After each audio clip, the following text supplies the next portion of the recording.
Santu good night. Good night Pitul. Pitul good night. Hello guys, আজকে দেখো দুপুর থেকেই ব্লগটা শুরু করছি।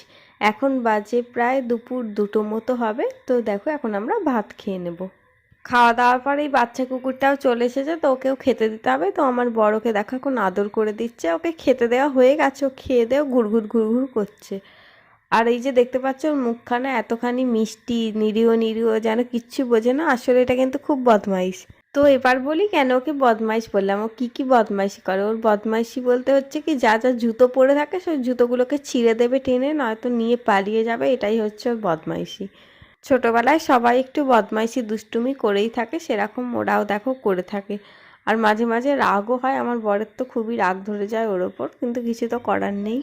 তারপরে দেখো আমি চলে এসেছি ছাদে, কারণ তখন চান টান করেই ভাত খেয়ে নিয়েছিলাম। তো চুলটাও ভিজেছিল, শুকানো হয়নি, তাই এখন ছাদে এলাম চুলটা যাতে ভালোভাবে শুকিয়ে নিতে পারি। আর রোদটাও কিন্তু বেশ ভালোই উঠেছে আজকে, না হলে এই টাইমটাতে আগে বেশ রোদটা চলেই যেত, কিন্তু এখন দেখছি বেশ অনেকক্ষণই রোদ থাকছে, কারণ বেলাটাও আস্তে আস্তে অনেকটাই বড় হয়ে গেছে। আর রোদ না উঠলে কিন্তু একদমই ভালো লাগে না। এখন তো দিনগুলো এরকমই যাচ্ছে, 2 দিন রোদ উঠছে তো 10 দিন বৃষ্টি। আর রোদের সাথে সাথে হাওয়াটাও কিন্তু বেশ ভালোই দিচ্ছিল। তো তাড়াতাড়ি যেমন চুল শুকিয়ে যাচ্ছে, তেমন জামা কাপড়ও কিন্তু খুব কম সময়ের মধ্যেই শুকিয়ে যাচ্ছে। তো আমার চুল শুকানো মোটামুটি কমপ্লিট, এবার নিচে চলে যাব। তো আজ দুপুরে আর ঘুমাইনি। তো বিকেল হতে না হতেই বর বলছে খালি পুদিনা পাতা দিয়ে চা করে দিতে, কিন্তু আমার একদমই ভালো লাগছে না, তাই আমি আজকে চাটা করে দিইনি। ও নিজেই চা করে খেয়েছে, আর তার সাথে নিজে চা করে মনে কিন্তু আনন্দ ফুর্তির একদম শেষ নেই। ঘরে গান চালিয়ে দিয়ে আবার নাচা হচ্ছে। তারপরে একটু সন্ধে সন্ধে হতে, তো সন্ধেবেলার দিকে আমার বর নিয়ে এসেছিলো মুড়ি, তার সাথে আলুর চপ, আর তার সাথে নিয়ে এসেছে দেখো একটুখানি ঝটপট। তো এই আলুর চপটা এই দোকানে খেতে কিন্তু খুবই টেস্টি হয়, তাই জন্য নিয়ে এসেছে।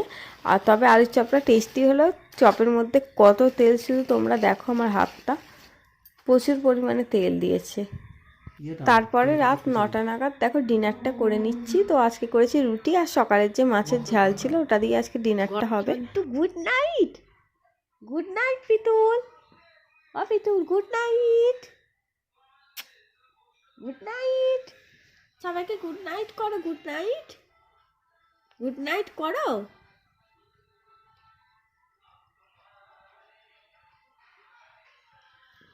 পিতুল।